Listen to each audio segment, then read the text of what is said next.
Bakornas LKBHMI desak Presiden hentikan mega proyek Jakarta Sewarage Sistem. Di atas Fasos Fasum RTH Pluit.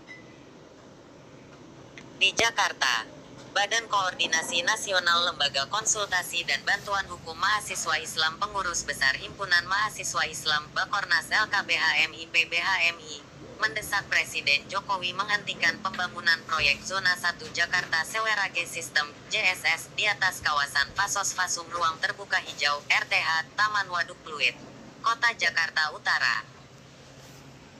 Direktur Eksekutif Bakornas LKBHMI PBHMI, Syamsu Marlin, menilai langkah pemerintah melakukan deforestasi dan alih fungsi RTH Waduk Pluit untuk pembangunan proyek JSS telah melabrak beberapa instrumen global dan nasional di tengah kondisi kualitas udara Jakarta yang semakin memburuk.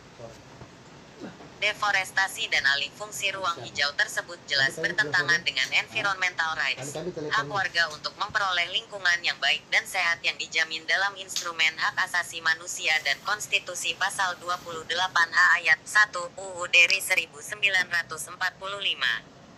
Apalagi kondisi saat ini polusi udara di Jakarta semakin memburuk, terang Syamsu Marlin. Selain itu, lanjut kata dia, bahwa pembangunan proyek Jakarta Sewarage Sistem yang telah melenyapkan ruang publik dan RTH di Taman Waduk Pluit juga sangat disayangkan karena telah mempersempit kuota RTH di Jakarta yang saat ini masih sangat minim serta tidak sejalan dengan tujuan 11 SDGs sebagai target pembangunan nasional.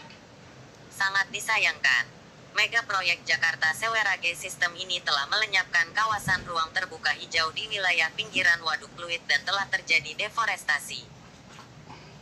Kondisi tersebut memperparah fakta sempitnya ruang terbuka hijau di DKI Jakarta yang baru memenuhi kuota 5,18% dari yang seharusnya memenuhi kuota ketersediaan ruang terbuka hijau RTH seluas minimal 30% dari luas wilayah DKI Jakarta berdasarkan ketentuan Undang-Undang No. 26 Tahun 2007 tentang penataan ruang. Pihaknya juga mendesak agar proyek yang dikerjakan oleh perusahaan konsorsium OWJJ kerjasama operasional antara perusahaan asing asal Jepang dengan perusahaan dalam negeri, di antaranya PT Obayashi Corporation, PT Wijaya Karya, PT Jaya Konstruksi Manggala Pratama PT JFE Engineering Joint Venture dievaluasi dan dihentikan karena berpotensi membahayakan kesehatan warga sekitar. Karena lokasi proyek yang dekat dengan taman kota dan pemukiman warga.